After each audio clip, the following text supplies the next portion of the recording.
gonna set it up.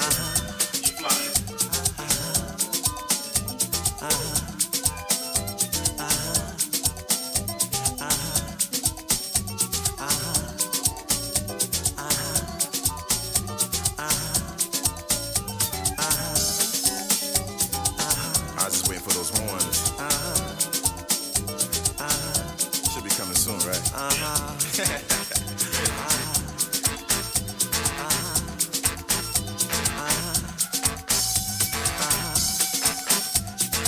What you feeling down for? No, I like that. I like that.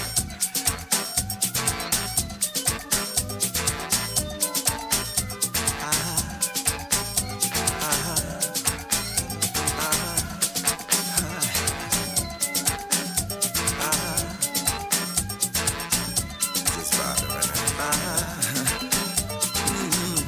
Don't be sad.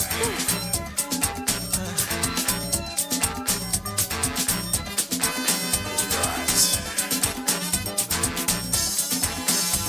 The sun is shining. The angels are dancing in heaven. You hear me? Wake up, people, wake up, Wake up. wake up, people, wake up now. Wake up. Wake up, people, wake up, Wake up. wake up the people, Lord, wake up. Wake up. Father God, in your name I pray, help the people find their way. See, better days are coming by and by. We can make it if we try. Come on. Wake up the people, Lord, wake up. Wake up. Wake up, people, wake up now. Wake up. Wake up the people, Lord, wake up. Wake up. Wake up, people, wake up now. Wake up. Yes, good afternoon, family. This is Brother Jegna. I'm bringing you another Afrocentricity Bookman show. Please tell your family and friends every Sunday between 4 and 6 on Bless Radio, Afrocentricity Bookman show. We are continuing to read the great book by Frantz Fanon, Black Skin, White Mask. This book is really out of print, but you can find it online if you get there. But Black Skin, White Mask by Frantz Fanon. We are on psychology. We are on black psychology. I must remind you, this show is sponsored by Glass R Us. Glass R Us is 730 Seven Sisters Road, N15, 5NH. That is Glass R Us, 730 Seven Sisters Road, N15, 5NH. You can get Glass R Us on 0208 800 6663. That is 0208 800 6663. So please go to Glass R Us for all your glazing needs. So glass repairs, double glazing, shelving, tabletops, splashbacks, mirrors, shelf cubicles, balustrades, balconies. Please go to Glass R Us. If you mention this show, the Afrocentricity Bookman show, you will get a 10% discount. So Glass R Us on 0208 800 6663 for all your glazing needs. So we are reading Black Skin, White Mask by Frantz Fanon. We are partway through the book. So I'm going to start from page 29. We covered that last week, but I'm going to read it again just to make sure you get in, you have an understanding what's going on. So Black Skin, White Mask, Frantz Fanon was born in Martinique, obviously the French-speaking part of the Caribbean. And through his life, he became a psychologist, psychoanalyst, and all through his life he observed what he saw around him. He was in the French army, he grew up in Martinique for the schooling system, he studied in France. He was also he went to Liberia, my apologies, he went to Algeria during the time when they was seeking freedom from the French, because Algeria was a French colony, and he fought in the end actually on the side of the Algerians and was a doctor, psychologist for the Algerians. So he observed everything he saw around him, what he saw, what he read, through the books he studied. And he wrote down what he believed was happening. And he says that, put simply, the black man in particular but this will stretch to all people who were colonized. And if their colonists were Europeans, he observed what he saw and basically said that the white man's set up a system where the black man's mind was imprisoned in the European world, in the concepts of Europe. And this unfortunately gave him a sickness, a maladies. So we'll continue with this and we'll see how when your mind is locked in somebody else's paradigm, somebody else's culture, and particularly if that person's culture you're locked into kind of hates you, it gives you illnesses. You see some sort of maladies and different psychological problems which occur. So now he's speaking about a book written by an African woman called Mayot, who fell in love with a white man. So I'll continue. Don't forget that you can text in, you can WhatsApp in your comments, your beliefs, your views of the show. So the number to remember is 07944 431 366. Again, the number you can phone in, text in, or rather text in or WhatsApp in is 07944 431 366. So please send in your comments and we can go on from there. Right, so page 29, Black Skin, White Mars. Mayot loves a white man to whom she submits in everything. He is her lord. She asks nothing, demands nothing, except a bit of whiteness in her life. When she tries to determine in her own mind whether the man is handsome or ugly, she writes, "All I know is that he has blue eyes, blonde hair, and a light skin, and that I loved him." It is not difficult to see that a rearrangement of these elements in their proper hierarchy would produce something of this order. I loved him because he had blue eyes, blonde hair, and a light skin. We who come from the Antilles, that's obviously the part of the Caribbean, know one thing only too well. Blonde eyes, blue eyes, the people say, frighten the Negro. When I observed in my introduction that, historically, inferiority had been felt economically, I was hardly mistaken. So this is a quote from Mayot in her book. There were evenings, unhappily, when he had to leave me alone in order to fulfill his social obligations. He would go to Didier, the fashionable part of Fort-de-France, inhabited by the Martinique whiteys, in speech marks, who are perhaps not too pure racially, but who very often are very rich. In brackets, it is understood that one is a white above a certain financial level, close brackets. And the France whiteys, most of them government people and military officers. Among Andre's colleagues, I believe Andre is the white person that Mayot loves, among Andre's colleagues, who like him had been marooned in the Antilles by the war, some had managed to have their wives join them. I understood that Andre could not always hold himself aloof from them.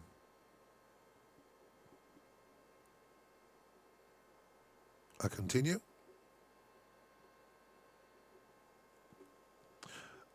She also accepted the fact that I was barred from this society because I was a woman of color. But I could not help being jealous. It was no good. He's explained to me that his private life was something that belonged to him alone, and his social and military life was something else, which was not within his control. I nagged so much that one day he took me to Didier. We spent the evening in one of those little villas that I had admired since my childhood, with two officers and their wives. The women kept watching me with a condescension that I found unbearable. I felt that I was wearing too much makeup, that I was not properly dressed, that I was not doing Andre credit, perhaps simply because of the color of my skin. In short, I spent so miserable an evening that I decided I would never again ask Andre to take me with him. Excuse me.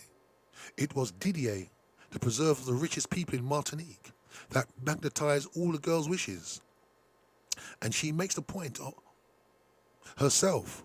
One is white above a certain financial level. The houses in this section had long dazzled the lady. I have the feeling, however, that Mayot Capicia is laying it on. She tells us that she did not go to Fort-de-France until she was grown, at about the age of 18, and yet the mansions of Didier had beguiled her childhood. There is an inconsistency here that becomes understandable when one grasps the background. It is in fact a customary in Martinique to dream of a form of salvation that consists of magically turning white. The house of Didier accepts us into the high society. So Didier, in brackets, Didier is on a hill that dominates the city, close brackets. And there you have Hegel's subjective certainty made flesh.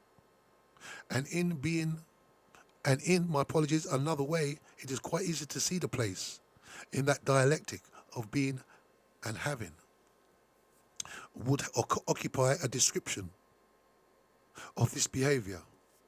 Such, however, is not the case with Mayotte. She is looked at with distaste.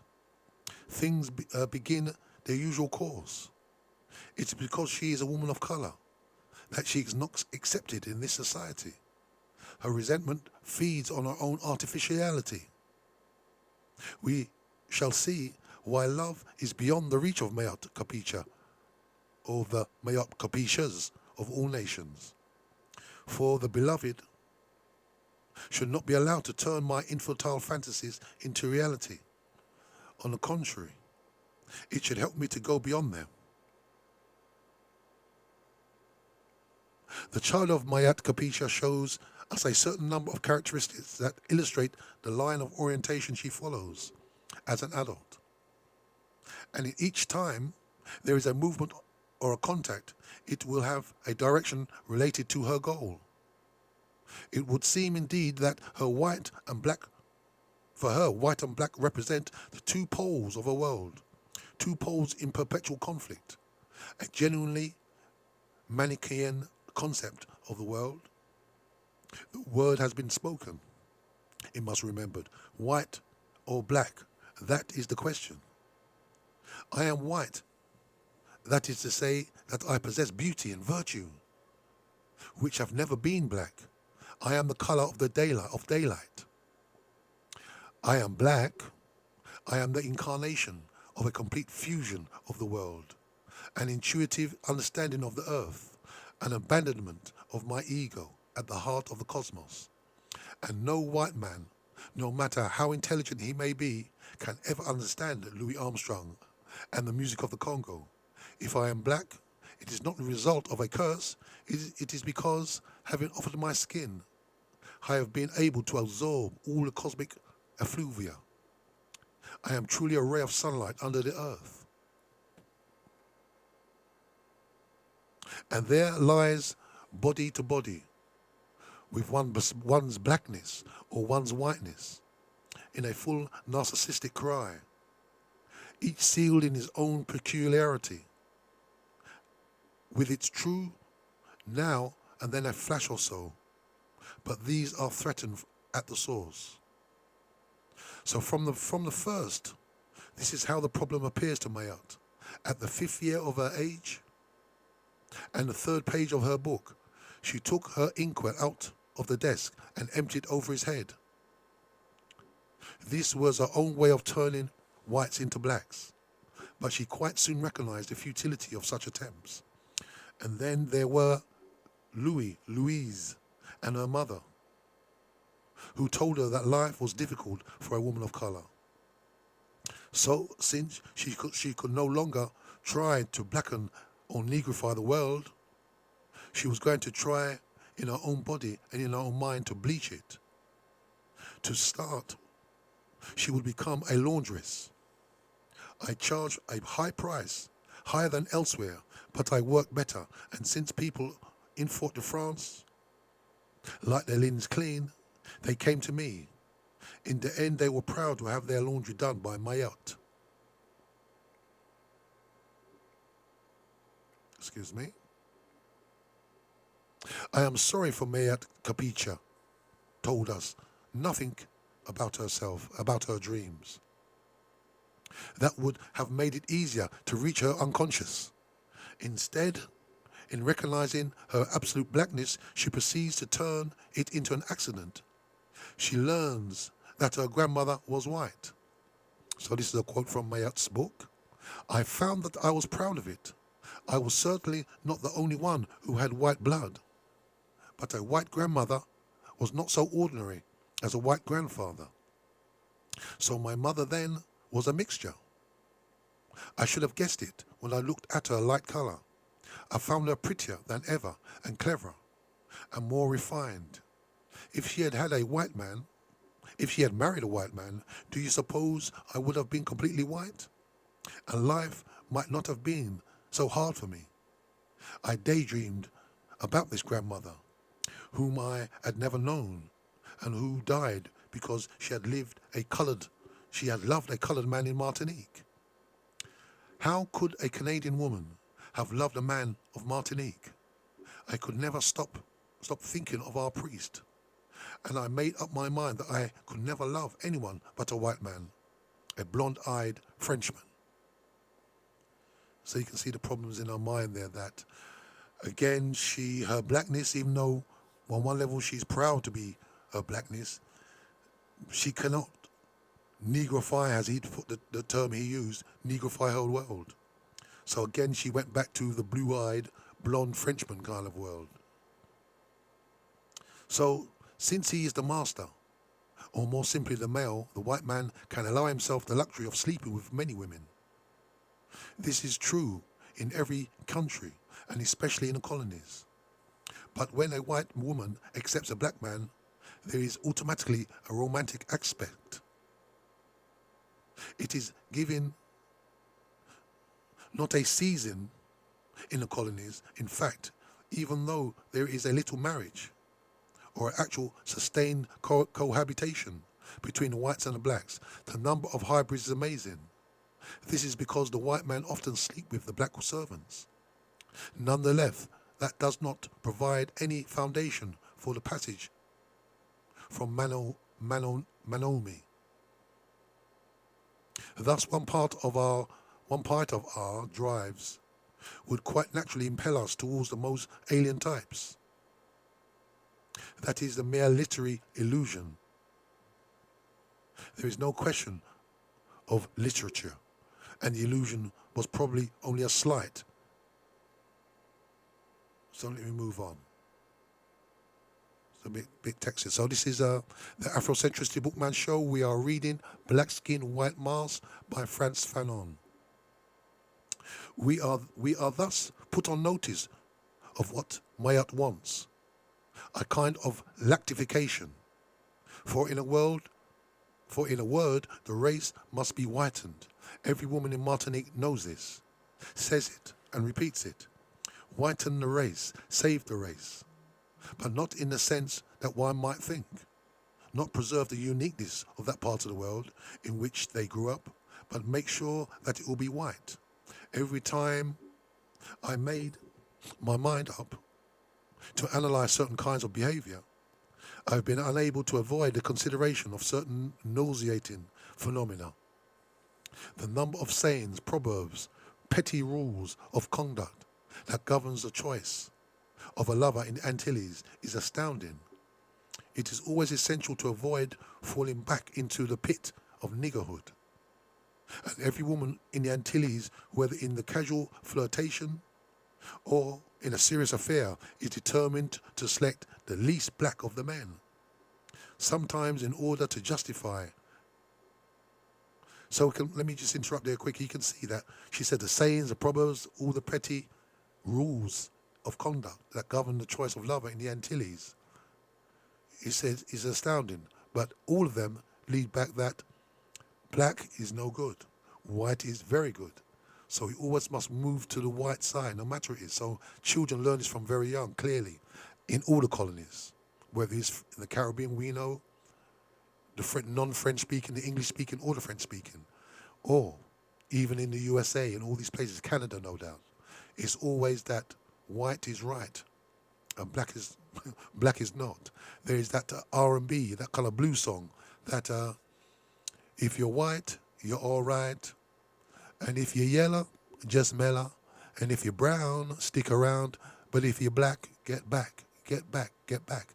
So this saying, no matter where you are, growing up in the colonial world, you'll have this. They put it in songs, they put it in proverbs, they're all the saying. So when you do not have your own concept, your own frame of reference, a African or a black frame of reference that shows you that black is pure, that black is good, that black is moral and ethical.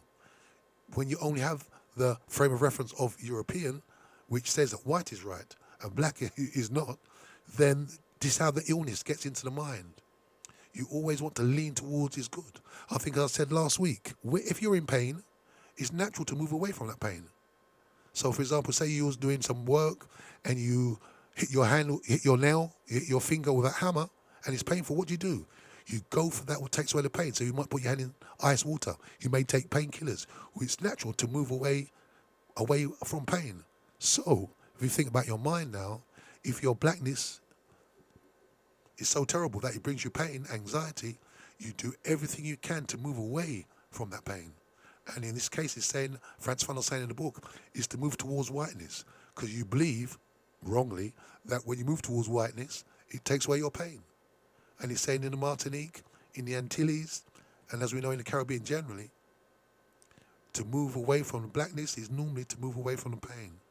When I went to school many years ago, and I remember my friend Patrick, his mother, taught him from a very young age. She says, yeah, black is no good, it's not good. Light skin is always better. And why will she say that? Because that's what she was taught. His mother was a light-skinned, black woman. But she told him from a young age, he said, that yes, black boy, no good, no good. So it's programmed in the mind. This is programmed in the mind. Why? To control us. So we always go towards whiteness, and we will obey whiteness, and we'll buy, Europeans, put very simply. So it's a way that to destroy your mind, to make you feel inferior. Inferiority, that way, is put into your mind at a very young age. And the last book I read, Breaking the Chains of Psychological Slavery, the white image of the divine, i.e. Jesus or God, that's another way that puts the inferiority into your mind. Because you think to yourself, wow, if the most powerful, the most all-seeing, the most all-knowing is white, then, and I am not, then maybe I am not part of that divine image. I'm not divine myself. I cannot be divine. The divine is whiteness. So if I'm black, maybe that means that I'm part of the devil. So you see how it kind of works psychologically on the mind. So I move on. And this is the Afrocentricity Bookman show. We are reading Frantz Fanon, Black Skin, White Mars. So sometimes in order to justify a bad investment, she is compelled to resort to such arguments as this. X is black, but misery is blacker. I know of a great number of girls from Martinique, students in France, who admitted to me with complete candor, completely white candor, that they would find it impossible to marry a black man. I get out of that and then deliberately go back to it. Thank you. No. Besides, they added, it is not that we deny that blacks have any good qualities, but you know it is much better to be white. I was talking only recently to one such woman. Breathless with anger, she stared at me. She stormed at me. If Cesar makes so much display about accepting his race, is it because he really feels it is a curse? Do the whites boast like that about theirs? Every one of us has a white potential, but some try to ignore it, and others simply reverse it. As far as I am concerned, I wouldn't marry a Negro for anything in the world. Such attitudes are not rare, and I must confess that they disturb me. For in a few years, this young woman will have finished her examinations and go off to teach in some school in the Antilles. And it's not hard to guess what will come of that. An enormous task confronts the Antillians, who has begun by carefully examining the objectivity of various prejudices prevailing in an environment. When I begin this book, Having completed my medical studies, I thought about presenting it as my thesis. But dialectic requires the constant adoption of positions. Although I had more or less concentrated on the psychic alienation of the black man, I could not remain silent about certain things which, however psychological they are, produce consequences that extend into the domains of sciences. Every experience, especially if it turns out to be sterile, has to become a component of reality and thus play a part in the restructuring of reality. That is to say that the patriarchal European family, with flaws and its failures, its vices, closely linked to the society that we know, produces about 30% neurotics. The problem is to create, with the help of the psychoanalytical, sociological, political lessons, a new family environment capable of reducing, if not eliminating, the proportion of waste in the asocial sense of the word. In other words, the question is whether basic personality is a constant or a variable. All these frantic women of color in quest of white men are waiting. And one of these days, surely they will be surprised to find that they do not want to go back. They will dream of a wonderful night, a wonderful lover, a white man. Possibly too they will become aware that one day that white men do not marry black women, but they will be consented to run this risk. What they must have is a whiteness at any price. For what reason? Nothing could be simpler. Here is a story that suits their minds. One day, St. Peter saw 3 men arrive at the gates of heaven: a white man, a mulatto, and a Negro. So if you remember, a mulatto is like what we make, say, mixed race today. What do you want most? He asked the white man. So this is St. Peter to the white man. The white man says, money. And you? He asks the mulatto. Fame. St. Peter turns to the Negro and says with a wide smile, St. Peter turns to the Negro, who said with a wide smile, I'm just carrying these gentlemen's bags. So clearly this is a joke created by the white mind that the black man doesn't want anything except for be a servant of the black and even the mulatto person. Not so long ago, Etienne described one of his disillusionments. I was stupefied as an adolescent when a girl who knew me quite well jumped up in anger because I had said to her in a situation where the word was not only appropriate, but the word was suited the occasion. You as a negress. Me? A negress? Can't you see that I am practically white? I despise Negroes. Niggers stink. They dirty and lazy. Don't even mention niggers to me. I knew that another black girl who kept a list of Parisian dance halls where there was no chance of running into niggers. We must see whether it is possible for the black man to overcome his feeling of insignificance, to rid his life of the compulsive quality that makes it so like the behavior of the phobic. Effect is exacerbated in the Negro. He is full of rage because he feels small. He suffers from inadequacy in all communications, and all these factors chain him with unbearable insularity. Describing the phenomenon of ego withdrawal, Anna Freud writes, so they're describing ego withdrawal here. As a method of avoided pain, ego restriction, like the various forms of denial, does not come under the heading of psychology, does not come under the heading of the psychology of neurosis, but a normal stage in the development of the ego. When the ego is young and plastic, its withdrawal from one field of activity is sometimes compensated by excellence in another, upon which concentrates.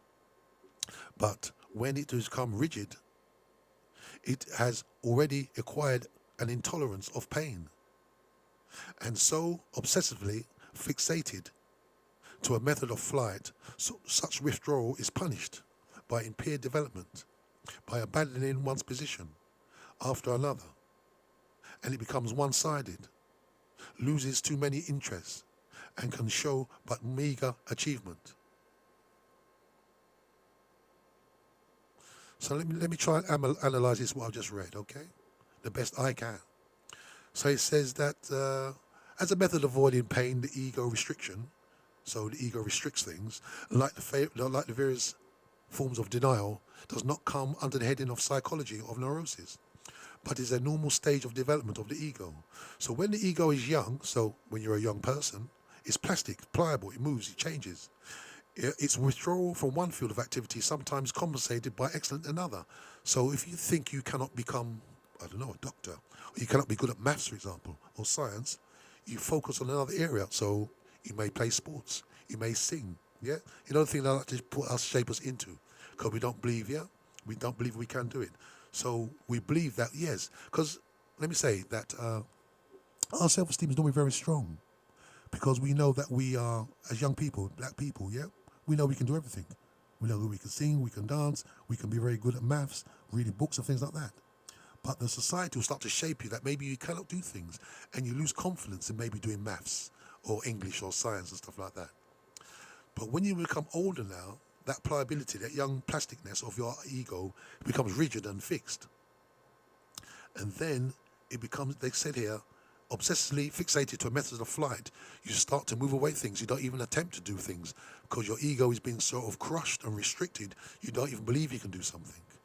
And you withdraw from that. And it develops a impairment within your body.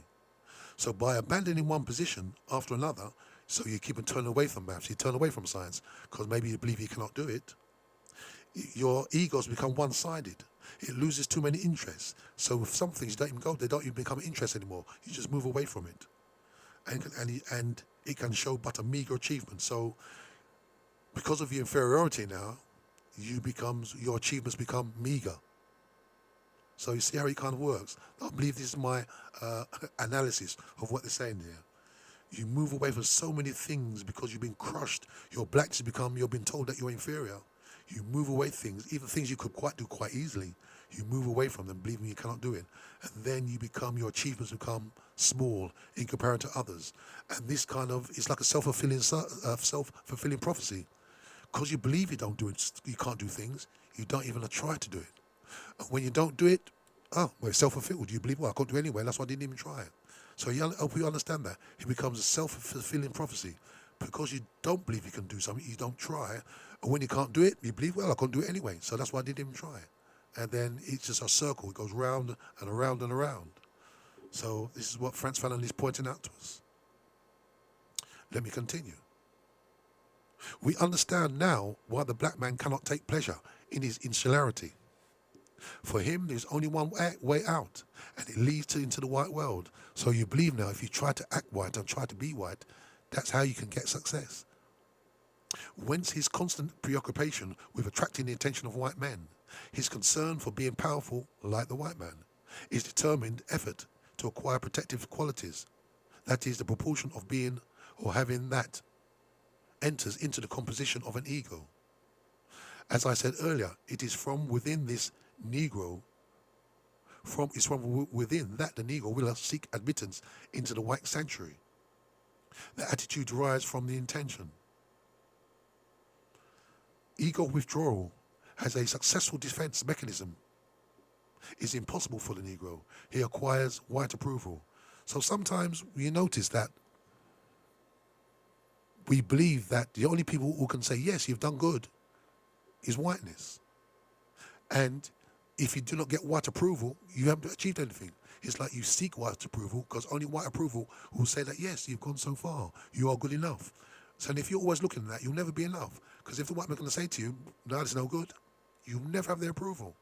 I said last week, we cannot use a ruler of our achievement as a white rule because you can never measure up. Can I be a white man? I can never be a white man. Why? Because I'm an African. So if my rule of greatness is this white rule, I'll never reach it. However, if I go back to my own rule, well, my rule is the original rule of the planet, by the way, because we are the first people on the planet, then my rule, no one can measure up to my rule. That's why everybody has to be themselves. You cannot use somebody else to judge yourself by, ever. And I think that's what we're saying here. We are reading here Frantz Fanon.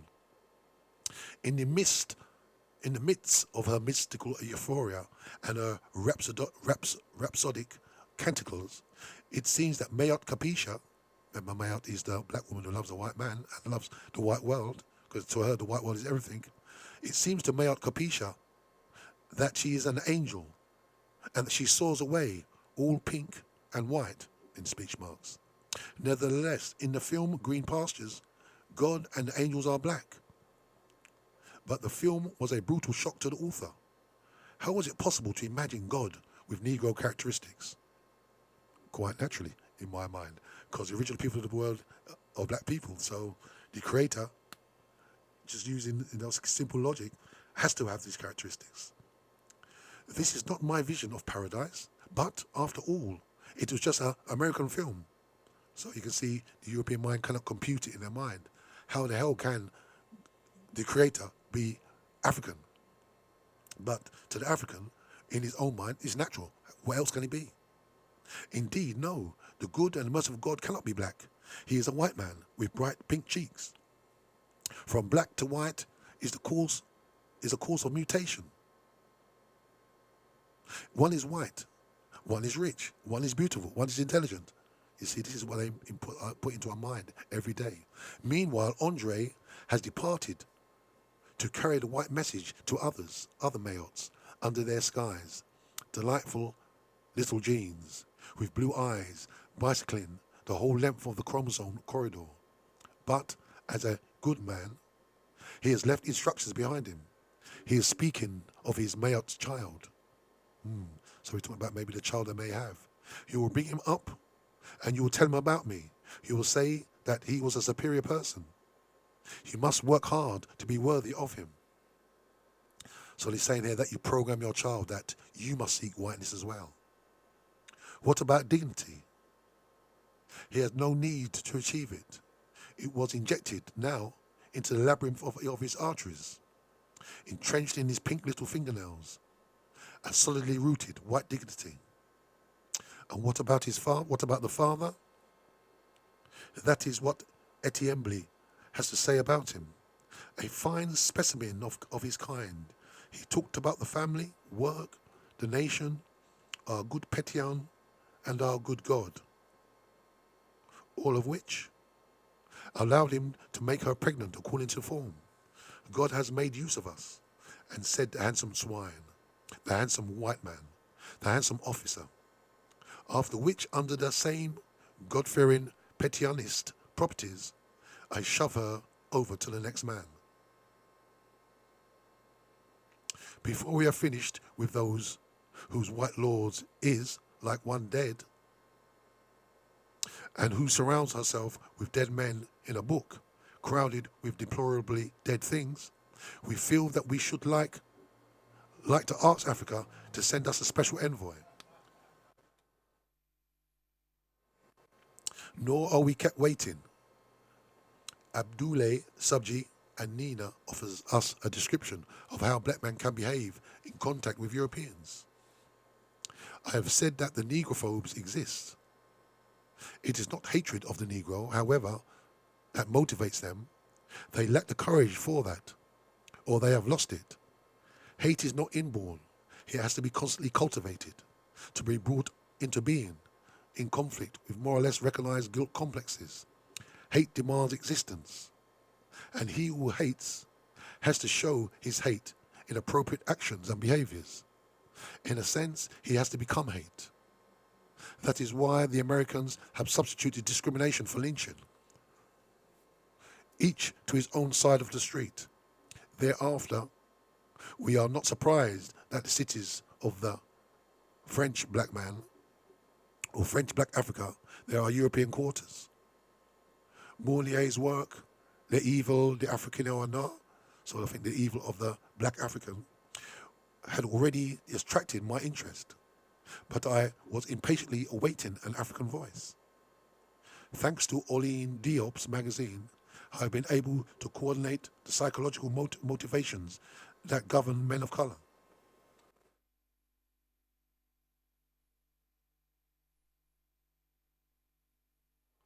There is a wonder in the most religious sense of the word in this passage.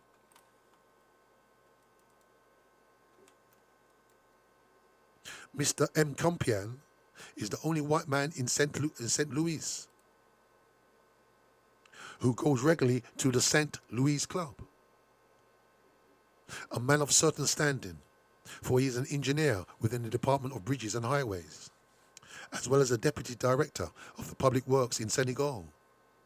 He is said to be very much a Negrophile, i.e. he loves black people, a Negrophile, much more than M. Rodin, who teaches at the Lycée Faidherbe, must be a school or university, and who gave a lecture on the equality of the races at the St. Louis Club itself. The good character of one or the other is a constant theme for the vehement discussions.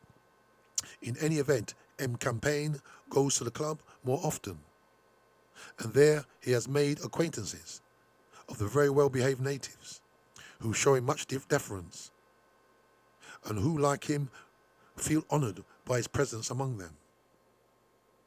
So the author, who is a black teacher in Black Africa, or is a teacher in Black Africa, feels obligated to Monsieur Rodin for his lecture on racial equality. I call this an outrage. One can understand the complaints that Morlaye heard from the young Africans whom he had occasion to meet. What we need here are Europeans like you. One is constantly aware that for the black man, encountering a tubab with an understanding offers a new hope of harmony. So this might be like a local white.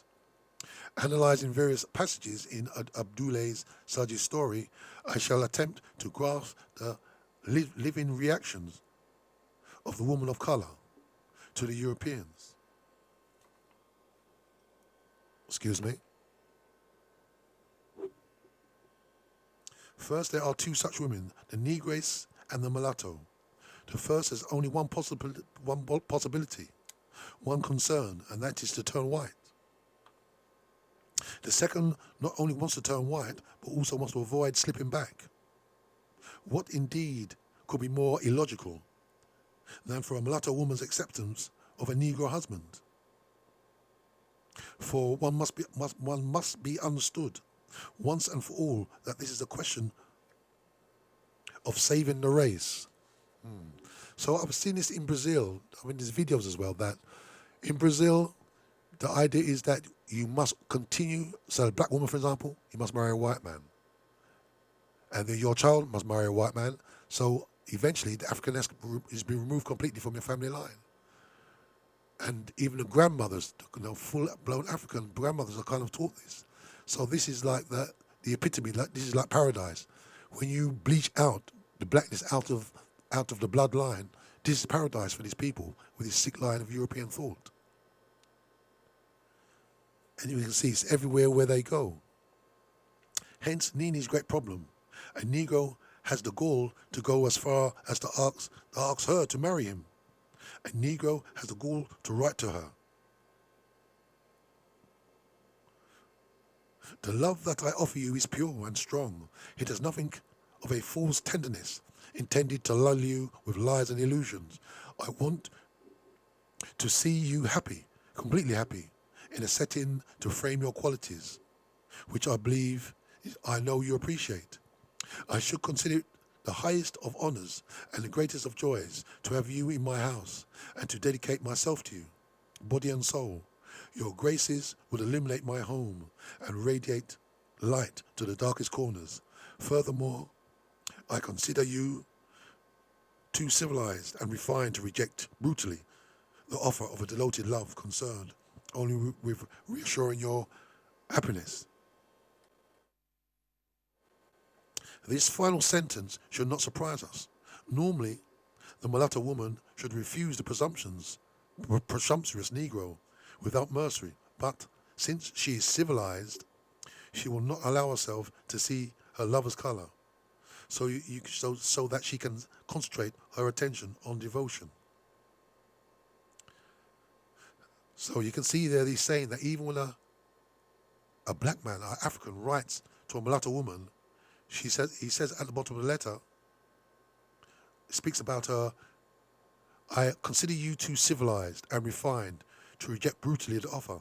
So he writes the letter in a way that because you are civilized, you'll not even think about my blackness, and you'll think about us more about my love and how I'll treat you. Describing Maktar, Abdoulaye C.J. writes, an idealist and a convinced advocate of unlimited progress, she still believed in the good faith of men, in their honesty, and he readily assumed that in everything merit alone must triumph. Who is Maktar? He has passed his baccalaureate. He is an accountant in the Department of Rivers, and he is pursuing a perfectly stupid little stenographer who has, however, at the least disputable quality. She is almost white. Therefore, one must apologize for the taking of liberties of sending her a letter. The utmost insolence, perhaps, the first that any Negro has dared to attempt. So, if we a bit of background on the story here, what I've just seen is that the black guy is educated. The woman is not as educated as him. However, she is almost white. And then when you're black, even though you might be educated, you could be a PhD, and she might be just a humble, I don't know, secretary or, something like that, for example. You must apologize for asking, even though you're educationally far her superior, you have to apologize for asking, can I possibly, could I marry you? So you can see the way the mind is constructed there. The white skin, doesn't matter how lowly position you are, he puts you above any educated person who may have a black skin. One must apologize for daring to offer black love to a white soul. This we encounter again in René Moran, the fear, the timorousness, the humility of the black man in his relations with the white woman, or in any case, with a woman whiter than he. Just as Mayat Capicha tolerates anything from her lord, Andre, because he is white, so she'll tolerate anything he does, Maktar makes himself a slave of Nini, the mulatto, prepared to sell his soul. But what is waiting for this boor is a law of a plea in the bar. The mulatto considers his letter an insult, an outrage to her honor as a white lady. Obviously, she's not even white, but she believes that she's almost white, so that puts her in a higher status. This Negro is an idiot, a scoundrel, an ignoramus who needs a lesson. The lesson she's prepared to give him will teach him to be more courteous and less brazen. She will make him understand that white skins are not for the bouganoles. So I'm not quite sure what it is, but maybe white understands that white skins are not to go towards blackness, I imagine they're saying there. Having learned the circumstances, the white mulatto society plays chorus to her wrath. There is a talk of taking the matter into the court, of having the black man brought up on criminal charges. There will be letters to the heads of the departments of the public works, to the governor of the colony, to call their attention to the black man's behavior and to have him dismissed or in recompense for the moral havoc that he has inflicted. Such is an offence against the principle. Because let me, in the USA, for example, in segregated the USA, when the black man wasn't even supposed to look at a white woman, he could be lynched for looking at her. It's that kind of thing there. How dare this person even look at me? Much less write me a letter to say that he wants us to go out with each other or become married. He's saying kind of sick mindset of whiteness, that whiteness is everything and blackness is nothing. And is that something white said? Even to think about your black person wants to ask me for a date, you must be out of your mind. I could write to your boss and get you the sack for even thinking about this stuff. It's that kind of mindset. And as you're saying, in the Antilles, this is the mindset that's put into the people very early. I think we saw very early that We saw last week in the book that some people go to France, they'll come back with airs and graces. But the people of the Caribbean island, they're looking out for this. And they'll deal with you. If you come with this airs and grace like you think you're superior, using a dialogue or vocabulary that you didn't use before, they'll kind of deal with you because they kind of know who they are. However, when you go into this white world and maybe become educated in the white world, and that's all you want to do, you want to emanate white people, you begin to lose yourself. You begin to lose your Africanness, your blackness. And to you, the epitome of greatness is to be white. So such an offence, I continue, such an offence against principle should be punished by castration. And ultimately, a request is made that Maktar be formally reprimanded by the police. For I think this is a book they're talking about, a novel. For if he returns to his unhealthy follies, we will have him brought into line by the police inspector Drew, whose colleagues have nicknamed him the real bad white man.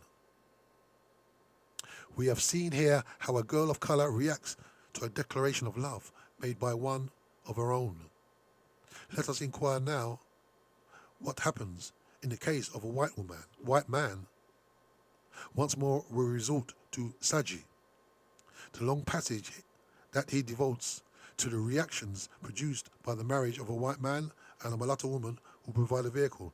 So we just spoke about a black man attempting to marry a mulatto woman. Is all hell's broken loose in that sort of thing. So let's look on the other way. What about a white man going to a mulatto woman?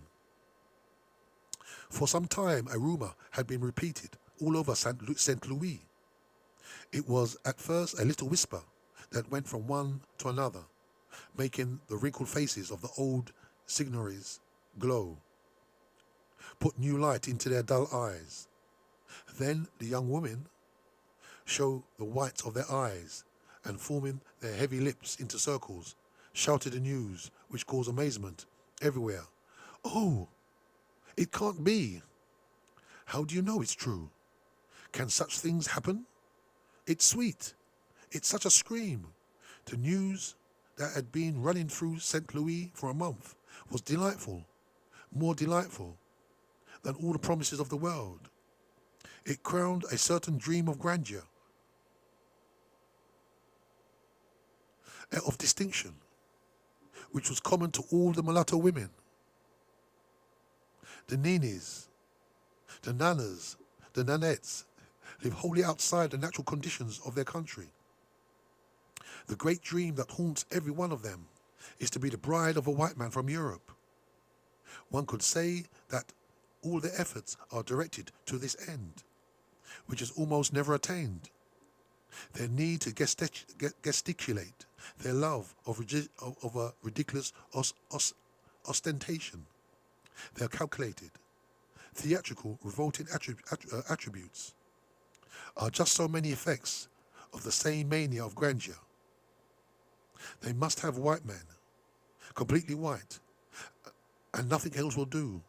Almost all of them spend their entire lives waiting for this stroke of luck, which is anything but likely. And they are still waiting when the old age overtakes them and forces them deep into dark refuges where the dream finally grows into a haughty resignation. Very delightful news. M. Derivery, a completely white European employed in the civil service, had formerly requested the hand of Debdi, a mulatto who was only half Negro. It was unbelievable. So we can see how, on the other hand, how a white man wants to marry a black woman, even if she's not, even if she's maybe a light skin. Wow, how can this happen? It's incredible. Wow, it's amazing, startling, stunning. And this is put into the black people from a very, very young age. Something remarkable must have happened on that day when a white man declared his love to a mulatto. There was recognition, incorporation into a group that had seemed hermetic, tightly kind of locked. The psychological minus value, this feeling of insignificance, and its corollary, the impossibility of reaching the light, totally vanished. From day one to the next, the mulatto went from class of slaves to that of masters. So see that when you marry into whiteness now, again, You've arrived into a different class. So what I'm going to do, I'm going to take a short break now. This is Brother Jegna. This is the Afrocentricity Bookman Show. We are reading Black Skin, White Marks by Frantz Fanon. We are part way through. I must say that this show is sponsored by Glass Are Us. You can get Glass Are Us on 366 Seven Sisters Road, N15. You can get Glass Are Us on 0208 800 6663. Please go to Glass Are Us for all your glazing needs. We're going to take a short break now. We'll be back on the other side. We'll continue reading Black Skin, White Mars. And, excuse me, I'm having a problem here. And we'll be back right on the other side.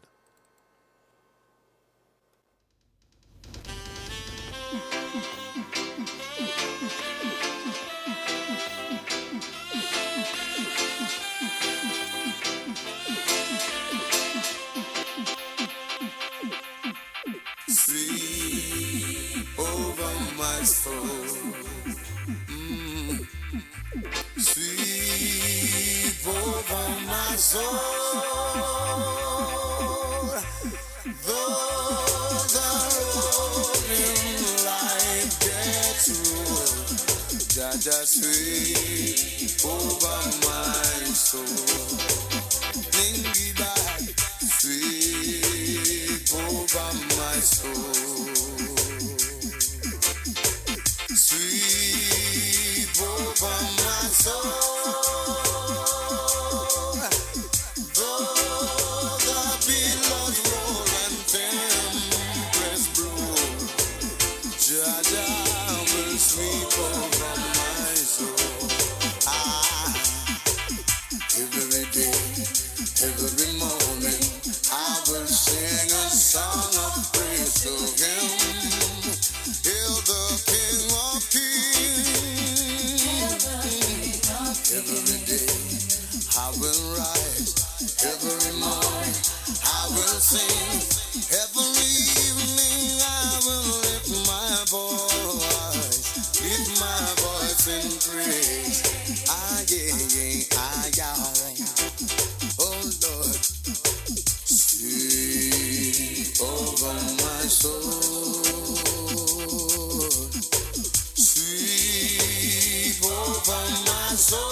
Songs of redemption, songs of praise and ruin. Acclaiming my position in creation and the Son of the Almighty Jah, beholding His glory, manifesting through I and I forever. Oh Lord, sweep over my soul. Sweep over my soul.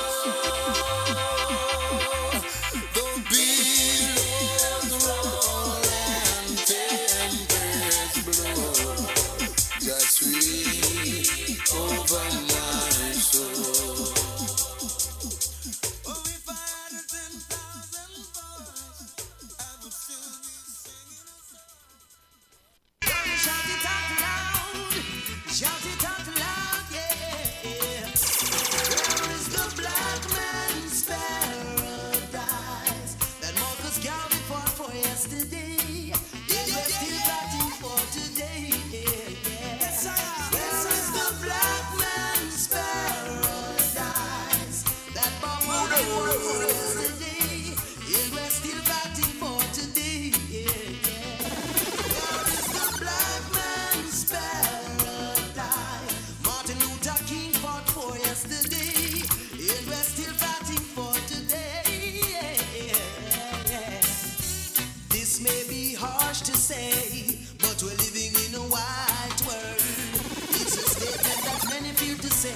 Jah is our protector and we fear not to say it's a prejudice word. Yeah, it's a prejudice word. Where is the black man's paradise? Malcolm X fought for yesterday, and we're still fighting for today. Yeah. Where is the black man's paradise? Now you're being held as fought for yesterday, and we're still fighting for today. It's their unity and their philosophy that gives them superiority, calling us minority, and in their heart they know we're the majority. It's a prejudice world, yeah, in a prejudice world. Where is the black man's paradise? Harriet Tubman fought for yesterday, and we're still fighting for today. Yes, yeah. Where is the black man's paradise? Sister Nanny fought for yesterday, and we're still fighting for today.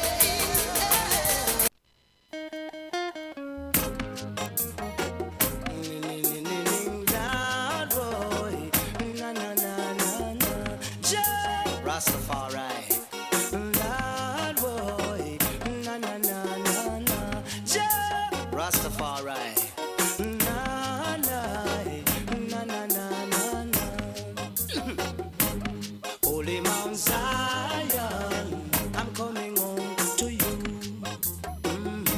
Holy Mount Zion, I'm coming home to you. I face a lot of trials and tribulation, but through all of that I man still stand strong, giving thanks and praise to the Almighty One, and looking forward to reach Mount Zion. And I man say, Zion, I'm coming home to you. Holy Mount Zion, I'm coming home to you. They said I don't have no rights in a Babylon, because I don't know how the West was won. Neither I can't change their plan. The West is controlled by the Ku Klux Klan. That's why I say, Zion, I'm coming home to you. Teach the youths them right, but not teach them wrong. Jackal up on the youths, cause the youths are strong. Look to Africa, that I feel your mama land. And down Africa, where you find Mount Zion. And I man say, Zion, I'm coming home to you. Say, Holy Mount Zion, I'm coming home to you. I care not what the people of this world want to say, neither what the people of this world want to do. Many are called, but the chosen are few. What you gonna do when Jaja call on you? I man say, Zion, I'm coming home to you. Oh, Holy Mount Zion, I'm coming home to you. I faced a lot of trials and tribulation, but through all of that I man still stand strong, still giving praise to the Almighty One, and looking forward to reach Mount Zion. And I man say, Zion, I'm coming home to you. The bingy man him says, Zion, I'm coming home to you. They said I don't have no rights in a Babylon, because I don't know how the West was won. Neither I can't change their plan. The West is controlled by the Ku Klux Klan. Rastaman Zion, I'm coming home to you. Oh, Rasta says, Zion, I'm coming home to you. One more time. Holy Mount Zion, I'm coming home to you. I cannot what the people of this world want to say, neither what the people of this world want to do. Many are called, the chosen of few. What you gonna do when Jaja call on you? Rastaman says, Zion, I'm coming home to you. Yes, family, We are back on the other side of the musical break. Hope you enjoy those tunes. This is the Afrocentricity Bookman Show. This is Brother Jegna. We are reading Black Skin, White Mask by Frantz Fanon. I'm going to continue. We just spoke about that lady, how the whole concept of when you marry into whiteness as a black person, whether you could be light skin, dark skin, doesn't really matter. You're married into something really great, yeah? And the other way around. We may think this is very, everybody knows about this, is very ancient, but isn't this the world we live in today? How do we think? I mean, if you went on YouTube, I'm saying for quite a while ago, but on YouTube there was a brother who he phoned into, I think it was Radio London, black brother, and he said something like, yeah, well, black women are all ugly. Not even thinking about his mother, and then he said, oh yeah, my mother's okay, but all other black women.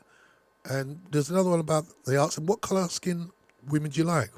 And obviously some like the black skin woman, of course, you know, but many of them, maybe the higher number, say, oh, we like light skin, we look like Latin, look like this, you know. So this kind of thing that white is good, anything close to white is better, is still in the mind of our children. It's still there even today. In my own family, remember many years ago, my sister, she's married to this European guy, and they got twin brothers. And I always remember that when they went to school, some of the children, they'd come home crying, how they was taunted about the colour of the skin. So very young, and one of them, I always remember this, she said, I don't want to be black, mummy. And these young children, maybe 5-year-old, 6-year-old, they got taunted so much. So even within this culture, in this country, it's still that same concept. What I'm reading about in this book is still there, and it won't be, and it's going to stay there until we change it. Only we can change it, because you know the people who promote these old ideas are going to keep it going, because this is what empowers them. So Frantz Fanon, he said, you must change it. You must change the world around you. It's the only way it can work. I continue.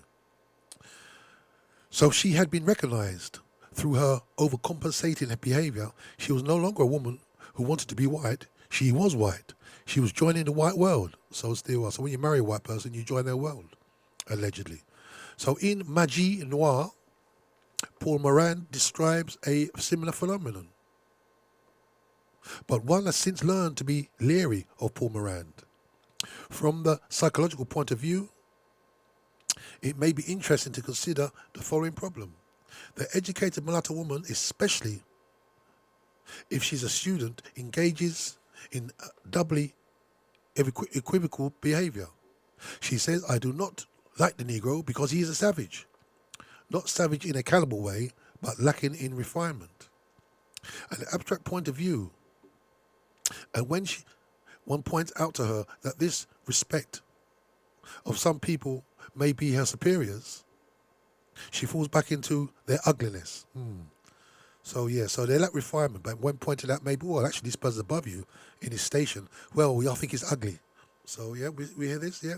I remember I heard this on, I was listening to, I believe it was Choice FM, which is now Capital Extra, and one of the presenters there, and it was talking about Beyonce and Jay-Z. Oh, Jay-Z, I really think he's really ugly. And I was wondering where she's coming from. Obviously, you can't find everybody good looking, but she's, oh yeah, don't you think he's really ugly? And she's going on and on about that, but clearly Beyonce doesn't think so. Okay, so a factitious point of view, faced with the proofs of a genuine aesthetic, she professes to be unable to understand it. One tries then to explain its canon to her. The wings of her nose flare. There is a sharp intake of breath. She is free to choose her own husband. As a last resort, the appeal to subjectivity. If, as Anna Freud says, the ego is driven to desperation by the application of all its defense mechanisms, insofar as the bringing of the unconscious activities of the ego into the consciousness has the effect of disclosing the defensive process and rendering them inoperative. So I think saying bringing the unconscious, bringing it to the conscious, so you're aware of what you're actually doing. Many things we do is unconscious, we just do it like clockwork. He's just unconscious, we don't even think about it. But when you become aware of it, maybe you can bring it to the conscious, then you're aware more of what your actions are. I think we're saying here. When you don't understand what's happening, you just act like normal. Everybody does it, that's what we do. But when you become aware of it, That's when you change. I think even the Bible says, when I was a child, I acted as a child, but when I became a man, I threw away childish things, or words to that effect. So when you become aware, because if you're not aware of stuff, you can't do any better. You're not aware. However, when you are aware, that's when you have to do better. So, but in Dee Dee's case, the ego does not have to defend itself, since its claim have been officially recognized. She's marrying a white man. Every coin, however, has two sides. Whole families have been made fools of. 3 or 4 mulatto girls had acquired mulatto admirers, while all of their friends had white men.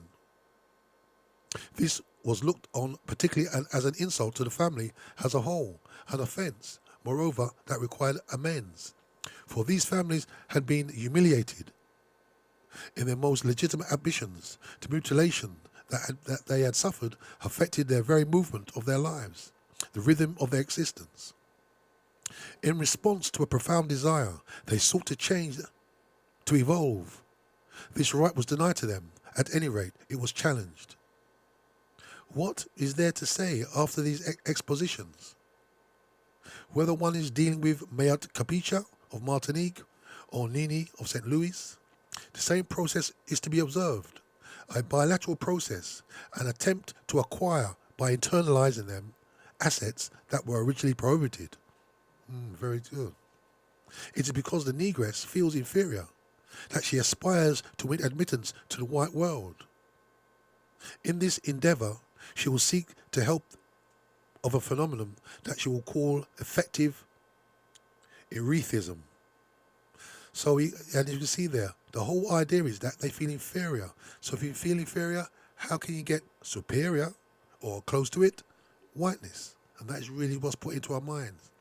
This work represents the sum of our experiences, of their experiences and observations of 7 years. Regardless of the area I have studied, one thing has struck me.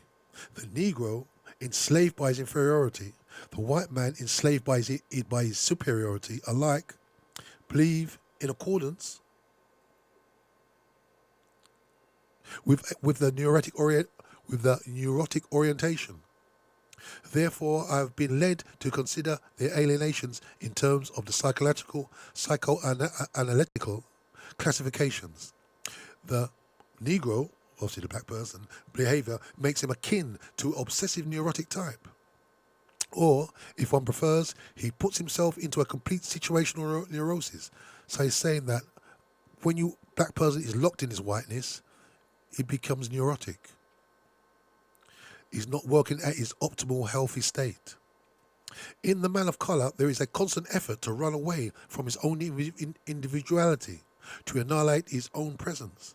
Whenever a man of color protests, there is alienation. Whenever a man of color rebukes, there is an alienation. We shall see later in chapter 6 that the Negro, having been made inferior, proceeds from humiliating insecurity through strongly voiced self-accusations to despair. The attitude of the black man towards the white, or towards his own race, often duplicates most completely a constellation of delirium, frequently bordering on the region of pathology. So he's saying that when we're locked in this whiteness, we become pathological. Delirium. It will be objected that there is nothing psychotic in the Negroes who are discussed here. Nevertheless, I should like to cite 2 highly significant instances. A few years ago, I knew a Negro medical student. He had an agonizing conviction that he was not taken at his true worth. Not on the university level, he explained, but on a human level. He had an agonizing conviction that he will never succeed in gaining recognition of his colleagues from the whites in his profession and as a physician from his European patients. In such moments of fantasy, intuition, the times most favorable to psychosis, he would get drunk. Finally, he enlisted one day in the army as a medical officer, and he added, not for anything in the world would he agree to the colonies or serve in a colonial unit. He wanted to have white men under his command. He was a boss. As such, he was to be feared or respected. That was just what he wanted, what he strove for. to make white men adopt a Negro's attitude towards him. In this way, he was obtaining revenge for the images, or the imago, that had always obsessed him, to frighten trembling Negro, abased before the white overlord. So you see, he wanted to become above those white men, so they would act like the Negro, in speech marks, towards him. So, i.e., he became the superior and they became his inferior. And he was quite happy with that. I had another acquaintance, a custom inspector in a port. Excuse me, I was lost on my page. I had another acquaintance, a custom inspector in a port on the French mainland, who was extremely severe with tourists or travellers in transit, because he explained to me, if you aren't a bastard, they take you for poor shit. Since I'm a Negro, you can imagine how I'm going to get it either way. In Understanding Human Nature, Adler says, there's a quote from Adler, when we demonstrate cases,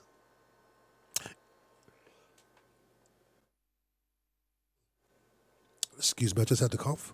When we demonstrate cases, it is frequently convenient to show relationships between the childhood impressions and the actual complaint. But this is best done by a graph. We will succeed in many cases in being able to plot this graph of life, the spiritual curve along which the entire movement of an individual has taken place. The equation of the curve is to the behavior pattern which this individual has followed since earliest childhood. Actually, we see this behavior pattern, whose final configuration is subject to some few changes, but whose essential content, whose energy and meaning remain unchanged from earliest childhood. It is determining factor, even though the relation to the adult environment may tend to modify in some instances.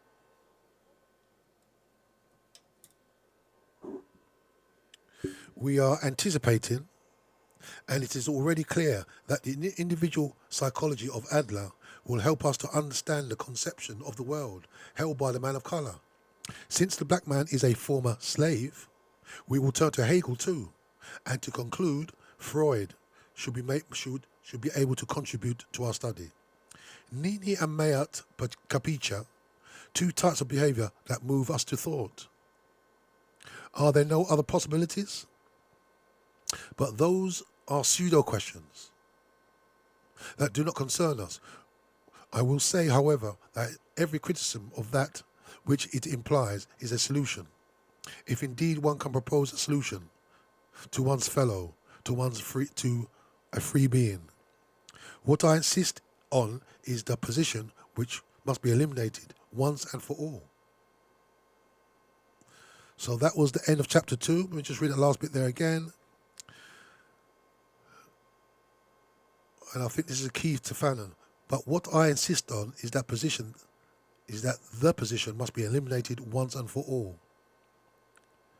So anything which is affecting us, we just get rid of it. So chapter 3, the man of colour and a white woman. Out of the blackest part of my soul, across the zebra striping of my mind, surges the desire to be suddenly white. And this is Fanon probably talking about himself. I wish to be acknowledged not as a black, but as a white. Now, and this form of a recognition that Hegel had not envisaged, but a white woman can do this for me. By loving me, she proves that I am worthy of white love. I am loved by a white man. I am a white man. Her love takes me onto the noble road that leads to total realization. I marry white culture, white beauty, whiteness. When my restless hands caress those white breasts, they grasp white civilization and dignity and make them mine. Some 30 years ago, a cold black Negro in Paris, in a Paris bred with a maddening blonde, shouted at the moment of orgasm, "Hurrah for Shola!" I'm not sure what that joke means. But when one recalls that it was Victor Scholar who persuaded the Third Republic to adopt the decree abolishing slavery, one understands what is necessary to elaborate somewhat on the possible aspects of relations between black men and white women. So I think she's saying hooray for this man who decreed that they should abolish slavery. It will be argued that this little tale is not authenticated, but simply that it could be born and survive through the years as an indication. It is no fallacy for antidote renews conflict, active or dormant. It is always real. Its persistence attests to the black world's endorsement. To say it another way, when a story flourishes at the heart of folklore, it is because, in one way or another, it expresses an aspect of the spirit of the group. In analysing Je suis Martinique and Nini, we have seen how the Negress behaves with the white man. Through a novel by René Maran, which seems to be autobiographical, let us try to understand what happens when the man is black and the woman white. The problem is admirably laid out for the character of Jean Venise, who will make it possible for us to go much deeper, or go more deeply into the attitude of the black man. What are the terms of this problem? Jean Venise is a Negro born in the Antilles. He lived in Bordeaux for years, so he is European. But he is black, so he is a Negro. There is a conflict. He does not understand his own race. Excuse me. And he observes the Europeans in general and the French in particular, not satisfied with simply ignoring the Negro of the colonies, repudiate the one whom they have shaped into their own image. That's very interesting. Even the one they've shaped into their own image of whiteness, they still repudiate him. And what does that tune for Bob Marley? We build your penitentiaries, we build your schools, brainwash education to make us the fool. Hatred is your reward for our love. So even for our love, they're still going to reject you. This is what we need to get into our mind. We still think when we're, oh, please love me, please, I'm so good, I'll do everything for you. They've got even less respect for you. They have much more respect for you when you decide that you're an African and you stand on your own 2 feet and hold your head up and decide who you are, rather than this kind of like you're something like you're their lapdog running around their feet saying, please, please, I love you. The personality of the author does not emerge quite so easily as one might wish. An orphan sent to a provincial boarding school, he is compelled to spend his vacations there. His parents and acquaintances scatter all over France on the slightest pretext, whereas the little Negro is forced into the habit of solitude, so that his best friends are his books.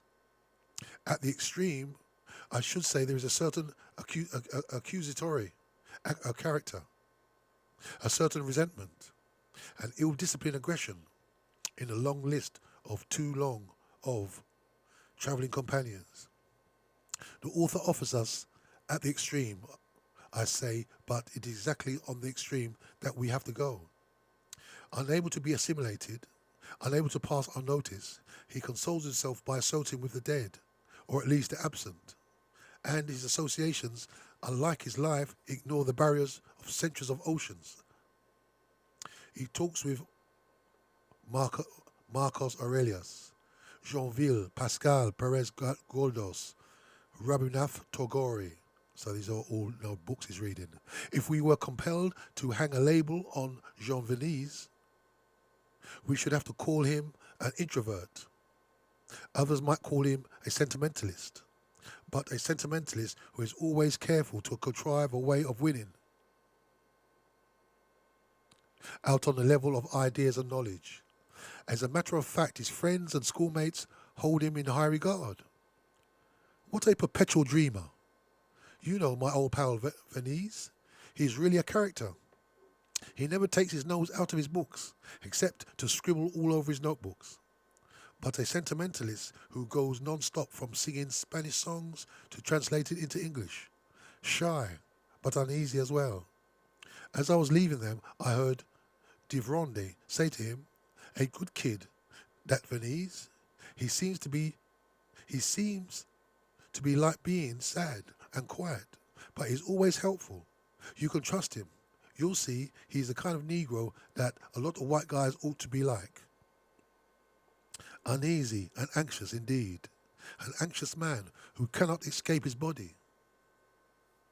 We know from other sources that René Morin cherished the affection of André Gide. It seems possible to find a resemblance between the ending of Un homme parle d'autres and that of Guy's Straight of the Gate. Straight is the gate. This departure, this tone of emotional pain and moral impossibility seems to echo in the story of Jerome and Alisa. But there remains the fact that Venez is black. He is a bear who loves solitude. He is a thinker. And when a woman tries to start a flirtation with him, he says, "Are you trying to smoke out an old bear like me? Be careful, my dear. Courage is a fine thing, but you're going to get yourself talked about if you go on attracting attention this way. A Negro? Shameful. It's beneath contempt. Associating with anybody of that race is just utterly disgracing yourself." Above all, he wants to prove to the others that he is a man. They're equal. But let us not be misled. Jean Venise is a man who has to be convinced. It is in the roots of his soul, as complicated as any European, that the doubt persists. If the expression may be allowed, Jean Venise is the lamb to be slaughtered. Let us make the effort. After having quoted Stendhal and mentioning the phenomena of crystallization, he declares that he loves.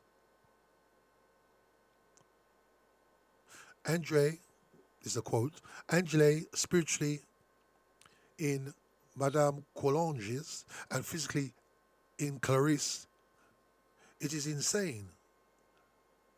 But that is how it is. I love Clarisse. I love Madame Collonges, even though I never really think of either of them.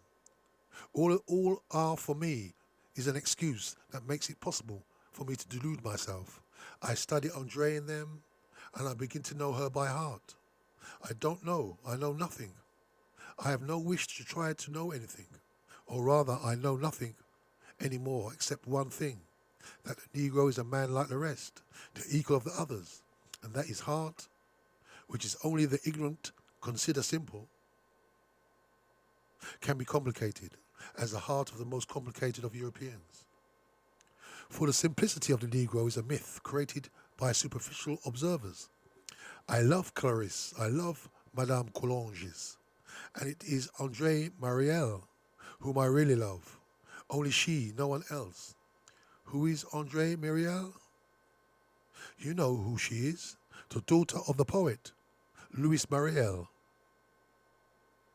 But now you see that this Negro, whom has raised himself through his own intelligences and his assiduous labours to the level of the thought of the culture of Europe, and the culture of Europe, is incapable of escaping his race.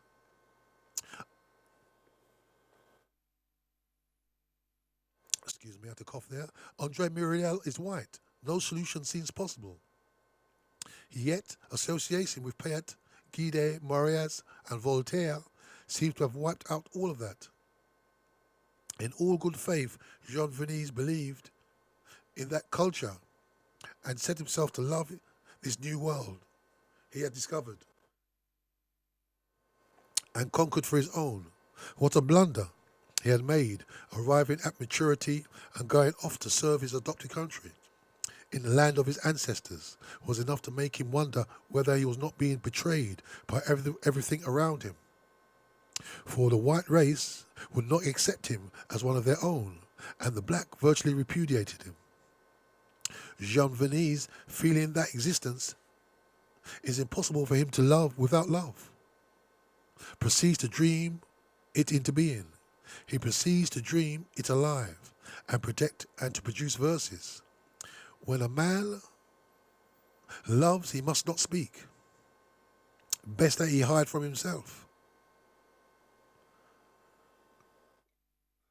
Andre Marial has written to him that she loves him, but Jean Venise needs authorization. It is essential that some white man say to him, "Take my sister." Venise has put a certain number of questions to his mind, to his friends, Collonges. Here, more or less, in extensio, is what Collonges answers. Old boy, once again, you bring me your problem. Once again, I'll give you my opinion. Once and for all, let's proceed in an orderly fashion. Your situation, as you explained it to me, is clear, as it can be. Allow me to nevertheless to clear the ground before me. It will be all to your good. How old are you, anyway? When you left home to go to France? 3 or 4, I think. You have never seen your native island since. You have not the slightest interest in seeing it again. You have lived in Bordeaux ever since. And ever since you have become a colonial official, Bordeaux is where you have spent the greatest part of your life. In short, you are really one of us. Perhaps you are not altogether aware of the fact. In that case, accept the fact that you are a Frenchman from Bordeaux. Get that into your thick head. You know nothing of your compatriots in the Antilles. It should be amazing, in fact, if you could even manage to communicate with them. The ones I know, furthermore, have no resemblance to you. In fact, you are like us. You are us. Your thoughts are ours. You behave as we behave, as we would behave. You think of yourself, others think of you as a Negro. Utterly mistaken. You merely look like one. As for everything else, you think as a European. It is so natural that you love as a European, since European men love only European women, which is a lie. You can hardly marry anyone but a woman of your country, where you have always lived, a woman of our good old France, for real and only country, your real and only country. This being the case, let us get on the subject of your latest letter. On the one hand, we have seen Jean Venise, who resembles you like a brother. On the other hand, we have Millet, Andre Mariel, whose skin is white, loves Jean Venise, who is extremely brown and who adores Andre Mariel. But that does not stop you from asking me what must be done, you magnificent idiot. As soon as you are back in France, rush to the father of the girl who already belongs to you in spirit and strike your fist savagely on your heart. As you shout at him, "I love her, she loves me, we love each other. She must marry me, otherwise I will kill myself, here and now." When the question is put directly, then the white man agrees to give his sister to the black. But on one condition: you have nothing in common with real Negroes. You are not black, you are extremely brown. This procedure is quite familiar to colored students in France. Society refuses to consider them genuine Negroes. The Negro is a savage, whereas the student is civilized. You are us, Collonges tells him. And if anyone thinks you are a Negro, he is mistaken, because you merely look like one. But Jean Venise does not want this. He cannot accept it, because he knows. He knows that enraged by this degrading ostracism, mulattoes and Negroes have only one thought from the moment they land in Europe: to gratify their appetite for white women. The majority of them, including those of lighter skin, who often go to the stream of denying both their countries and their mothers, tend to marry in Europe, not so much out of love as for the satisfaction of being the master of a European woman. And a certain tang of proud revenge enters into this. And so I wonder whether, in my case, there is anything different from this. Whether by marrying you, who are European, I may not appear to be making making a show of contempt for the woman of my own race. Above all, to be drawn on by the desire for that white flesh that has been forbidden to us Negroes as long as the white man has ruled the world. So that without my knowledge, I am attempting to revenge myself on a European woman for everything that her ancestors have inflicted on mine throughout the centuries. What a struggle to free himself of a purely subjective conflict. I am a white man. I am born in Europe. All my friends are white. There are not 8 Negroes in the city where I live. I think in French. France is my religion. I am a European. Do you understand? I am not a Negro. And in order to prove it to you, as a public employee, I am going to show the genuine Negroes the differences that separate me from them. Indeed, read the book again and you will be convinced. Who knocked on the door? Ah, yes, of course. Is that you, Sal? Yes, Major. What do you want? Roll call, Major. 5 men guard, 17 men prisoners. Everybody here. Anything new, Sal? Any word? No, sir, Major. Monsieur Venise has native bearers. He was a young Negro girl in his house. He has a young Negro girl in his house. And to the Negroes who seem downcast that he is leaving, he feels that the only thing for him to say is, please go away, please go away. You see how unhappy it makes me to leave you? Please go now. I will not forget you. I am leaving you only because this is not my country, and I feel too alone here, too empty, too deprived of all the comfort that I need. But that you, lucky for you, do not require. When we read such passages, we cannot help of thinking of Felix Ebui, unquestionably a Negro, who saw his duty quite differently in the same circumstances. Jean Venise is not a Negro and does not wish to be a Negro, and yet without his knowledge, a gulf has been created.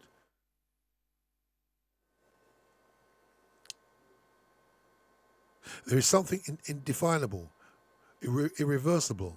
There is indeed the that within of Harold Roseberg.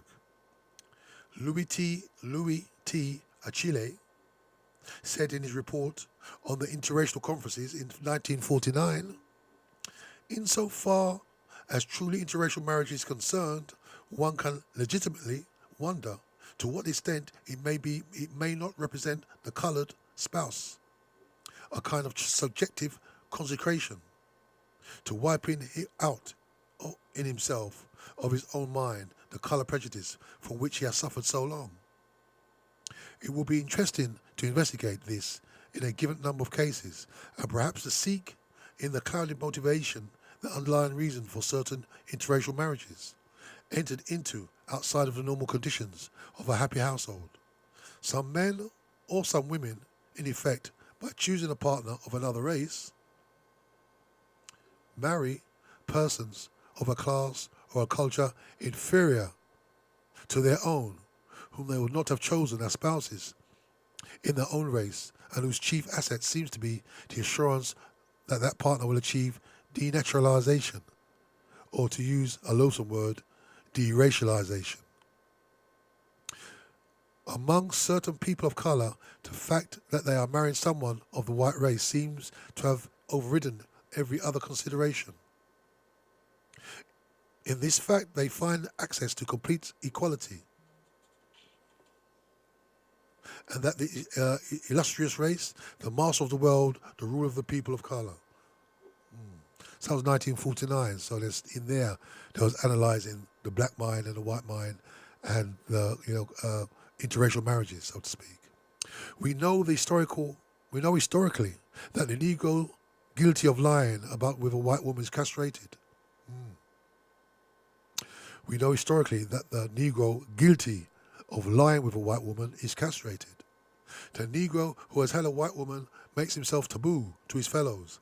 It is easy for the mind to formulate this drama of sexual preoccupation.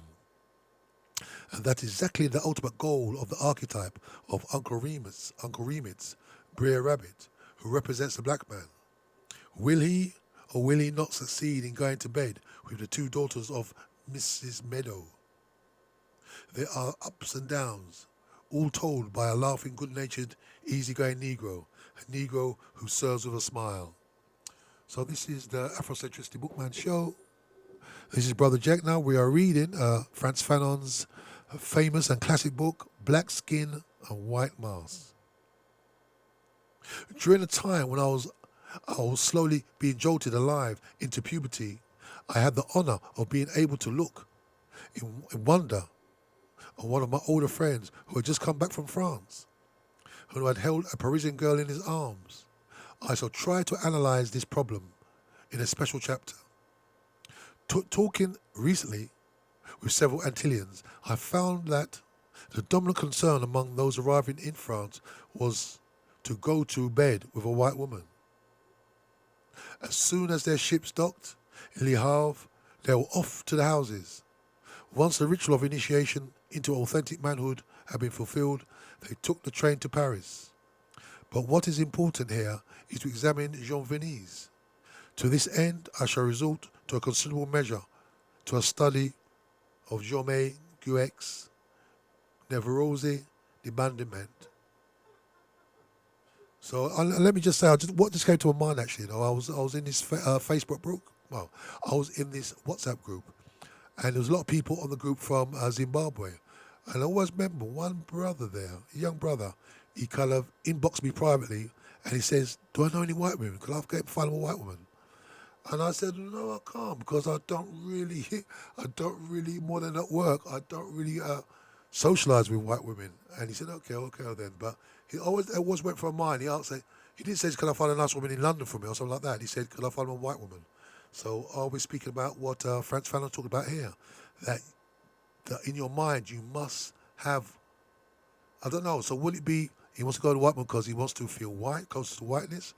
Or it's because they're always there, they're like maybe the forbidden fruit, or there's something you're not allowed to touch and you're not allowed to have. So when you have it now, you feel, I've arrived. I don't know, depends, yeah? This is psychology for us, and we can all analyze in our own way. Contrasting what she calls the abandonment neurosis, which is the pre-opidal in nature, to the real post-opidal conflicts described by orthodox Freudians. Dr. Gueux, that's G-U-E-X, Dr. Gueux analyzes two types. The first of which seems to illustrate the plight of Jean Venise. It is this tripod, the anguish created by everyday abandonment, aggression which seems to rise.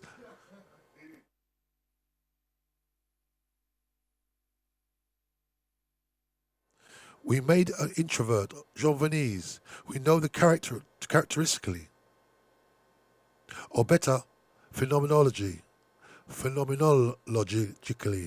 the autistic thinking can be made dependent on primary introversion, so it's a bit deep there. In a patient of the negative aggressive type, obsession with the past, with its frustrations, it gaps, it defeats, it paralyzes, its enthusiasm living. Generally more introverted than the positive loving type. He has a tendency to go back over his past and present disappointments, building up in himself a more or less secret or area of bitter. Disillusion, resentments that often amount to a kind of autism. But unlike the genuine autism person, the abandonment of neurotic is aware of the secret zone, which he cultivates and defends against every intrusion. More egocentric, so these are obviously intellectuals speaking to each other, yeah, in their academic books. More egocentric than the neurotic of the second type. He views everything in terms of himself. He has little capacity for disinterestedness. His aggressions and constant need for vengeance inhibit his impulses. His retreat into himself does not allow him to have any positive experiences that would compensate for his past. Hence, the lack of self-esteem and therefore of effective security is virtually total. in such cases, and as a result, there is an overwhelming feeling of impotence in relation to life and to people, as well as a complete rejection of the feeling of responsibility. Others have betrayed him and thwarted him, and yet it is only from these others that he expects an improvement in his lot.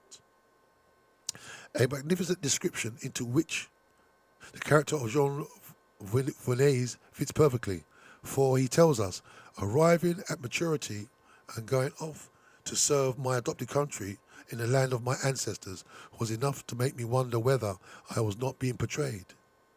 But everything about me, from the white race, would accept me as one of its own, and the black will virtually repudiate me. That is precisely my position. So I think, like he's saying, they're stuck between two worlds. One world who maybe will accept him, and the other world will kind of repudiate him. The attitude is one of recrimination towards the past, the evaluation of self,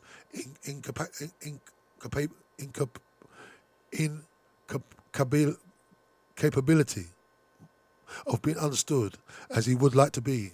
Listen again to Jean Vernez. Who can describe the desperation of the little Hottentots whose parents, let me say, Hottentot is a very derogatory name for the Khoikhoi or the Khoisan people of southern Africa. They call them Hottentots and Bushmen, very derogatory word from Europeans, yeah?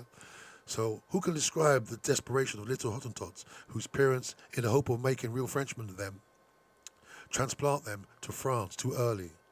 From one day to the next, they are locked in boarding schools.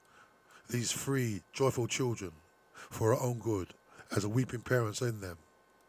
I was one of the intermittent orphans, and I shall suffer to go through it.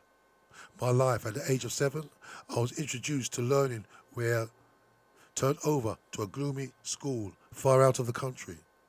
The thousand games that are supposed to enliven childhood and adolescence could not make me forget how painful mine were. It is to this schooling that my character owes its inner melancholy and that fear of social contact that today inhibits my slightest impulses. And yet he would have liked to be surrounded, enclosed. He did not like to be abandoned. When school vacations came, all other boys went home alone. Note that word, alone. He remained in the big empty white school. Oh, those tears of a child who has no one to wipe them. He will never forget that he was apprenticed so young to loneliness, a cloistered existence, a withdrawn, secluded existence in which I learned too soon to mediate and to reflect, a solitary life that in the end was profoundly moved by trifles. It has made me hypersensitive within myself, incapable of internalizing my joys or my sorrows, so that I reject everything that I love and I turn my back in spite of everything that attracts me. So what is going on here? Two processes. I do not want to be loved. Why not? Because once, very long ago, I attempted an object relation and I was abandoned. I have never forgiven my mother because I was abandoned. I will make someone else suffer. My desertion by me will be the direct expression of my need for revenge. I will go to Africa. I do not wish to be loved, and I will flee from my love objects. That, Germaine Gu says, is called putting oneself to the proof in order to prove something. I do not wish to be loved. I adopt a defensive position, and in the love object insist. I will say plainly, I do not wish to be loved. Devaluations of self indeed. So you can see that this guy is going through all kind of neurosis. He doesn't want to be loved. He wants to be loved. Can I love this person? Where should I go? I was abandoned as a child, so his mind is full of, because he grew up in Europe, and all he did is read books. He was lonely in Europe. He read books, and he developed a lot of neurosis. They do say, people, that if you do not know yourself and you go to university, you'll come out hating yourself. Why? Because when you do not know yourself, when you go to university, you believe everything you're taught. And if everything you're taught about African or your blackness is negative, you can come out hating yourself. That's why really our children, before they go to universities, they should know themselves. Because they do say the higher you get within the educational system, if you do not know yourself, you'll come out hating yourself and your people. Because that's what the books and that's the educational system will do to your mind. This lack of self-esteem, this lack of esteem of self as an object worthy of love has grave consequences. For one thing, it keeps the individual in a state of profound inner insecurity, as a result of which it inhabits or falsifies every relation with others. It is something that has the right to arouse sympathy or love that the individual is uncertain of himself. The lack of effective self-evaluation is to be found only in persons who in their early childhood suffered from a lack of love and understanding. So Jean Venise would like to be the man like the rest. But he knows that this position is a false one. He is a beggar. He looks for appeasement, for permission in the white man's eyes. For him, there is the other. So I'll be winding up very soon. Effective self-rejection invariably brings to the abandonment neurotic to be extremely painful and obsessive feeling of exclusion, of having no place anywhere, of being superfluous, everywhere in an effective sense. I am the other.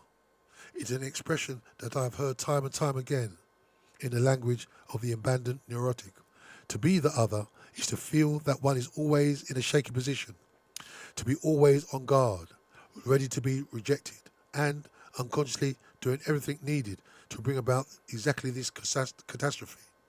It will be impossible to overestimate the intensity of the suffering that accompanies such desertion, a suffering that in one way is connected to the first experiences of rejection in childhood that brings them back to their strength. So again, the person in this situation has seriously got some neurotic problems. Right, so I think I'm going to leave it there, people. I'll contact next week. It's a bit deep here because unfortunately, because Frantz Fanon was an academic, intellect, some of the words he's using are a bit deep, yeah, than for maybe just sort of kind of the regular, yeah, understanding of things. And obviously when he quotes his books, a lot of these books of Europeans, academics, they're speaking to other academics. So unless you're schooled in those terms and concepts, sometimes they are a bit deep, a bit over the head. Some of them are well over my head as well, okay. But this is the Afrocentricity Bookman Show. We will continue reading Frantz Fanon next week. So have a great week with yourself, yeah. Always please remember that what we do for ourselves depends on what we think about ourselves. And what we think about ourselves depends on what we know about ourselves. And what we know about ourselves depends on what we're taught about ourselves. So hopefully this book is helping us to understand this when we are in a paradox, we're in a paradoxical position when we are locked into whiteness. And if you do not know yourself, it can bring you yourself neuroses and certain other sort of negative issues within your mind. And you will hate yourself, you'll hate your people. Some of the violence I said before of our youngsters fighting each other, bringing violence to each other, unconsciously, these ideas are in their mind that blackness is to be hated or disliked. So when they see another black person, they'll gladly fight that person because of the neurosis in their mind. It's not on the conscious level, it's on the subconscious level. So unfortunately, this is what we've got to read this book. So anyway, we'll read a book again next week. Please have a great week, yeah. Hope you're enjoying this weekend. There's some nice weather. I bet it can be hot during the week, but our brother Jegna will be back with you next week with the Afrocentricity Bookman Show.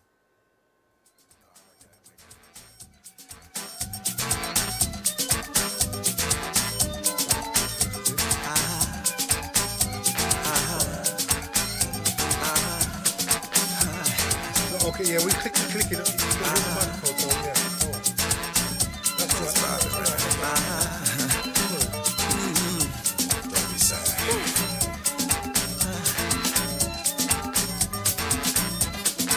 Open your eyes.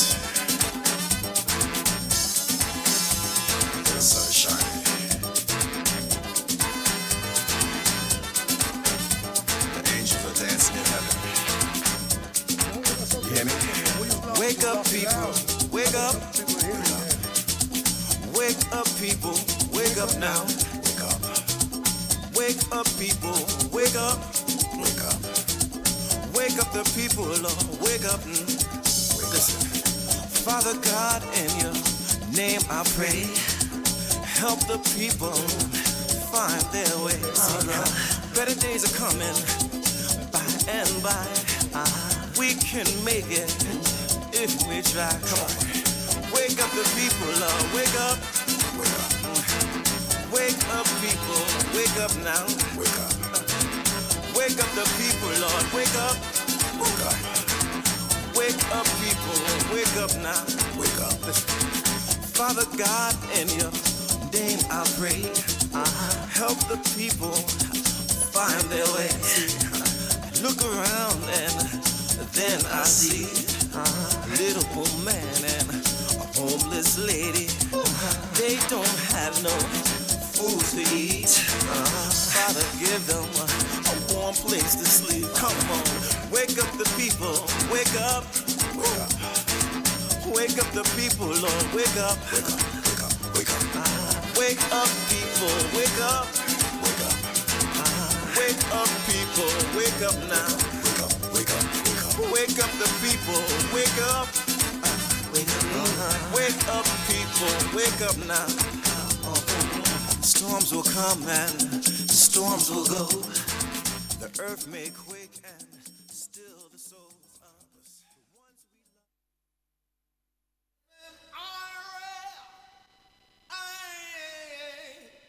No cigarette smoke.